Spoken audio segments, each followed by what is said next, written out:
सांसद दीपेंद्र हुड्डा की अगुवाई में चल रही हरियाणा मांगे हिसाब यात्रा पहुंची है, आगे बढ़ रही है। यात्रा का कार्यकर्ताओं ने जोरदार स्वागत भी किया है। वहीं इस दौरान दीपेंद्र हुड्डा ने जमकर सरकार पर निशाना साधा और कहा कि हरियाणा अपराधियों की शरणस्थली बन चुका है। एक के बाद एक विधायक सरकार का साथ छोड़ रहे हैं और सरकार को सत्ता में रहने का संवैधानिक अधिकार नहीं है। अब बीजेपी का जनता विधानसभा चुनाव में हिसाब करेगी।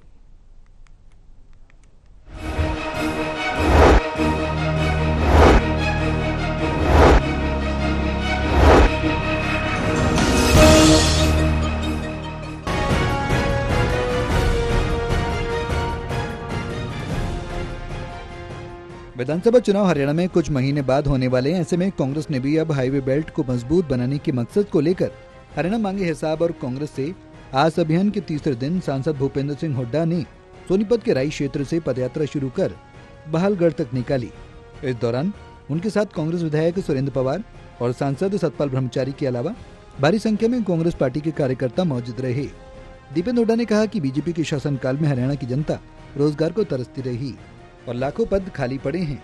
अपराध बेलगाम हो चुका है और हरियाणा अपराधियों की शरणस्थली बन गया है। दीपेंद्र हुड्डा ने कहा कि सरकार का साथ एक के बाद विधायक छोड़ रहे हैं और सरकार अल्पमत में है।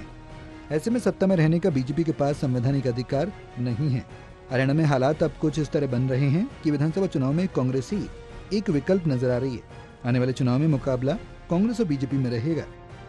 देखिए, मैंने पहले कहा था सरकार अल्पमत में, सरकार को कोई संवैधानिक अधिकार ही नहीं है सत्ता में बने रहने का। हरियाणा में हमारी मांग है तुरंत चुनाव कराए, क्योंकि पहले ये आपने देखा होगा 3 विधायकों ने पहले साथ छोड़ दिया था, एक ने आज की खबर आ रही है।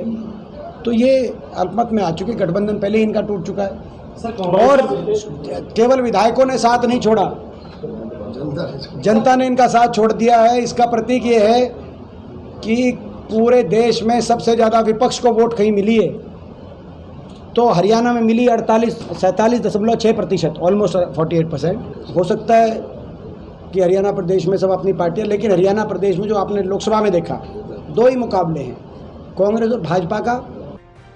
बहरहाल हरियाणा हिसाब मांगे यात्रा के जरिए जहां दीपेंद्र हुड्डा कांग्रेस के पक्ष में माहौल बनाने में जुटे हैं, तो वहीं सरकार की अपराध बेरोजगारी सहित कई अन्य मुद्दों को लेकर पोल खोलने का काम इस यात्रा के जरिए कांग्रेस पार्टी हर विधानसभा में करने जा रही है। यानी सरकार को घेरने के लिए कांग्रेस का मास्टर प्लान तैयार है। सोनीपत से कविता शर्मा की रिपोर्ट।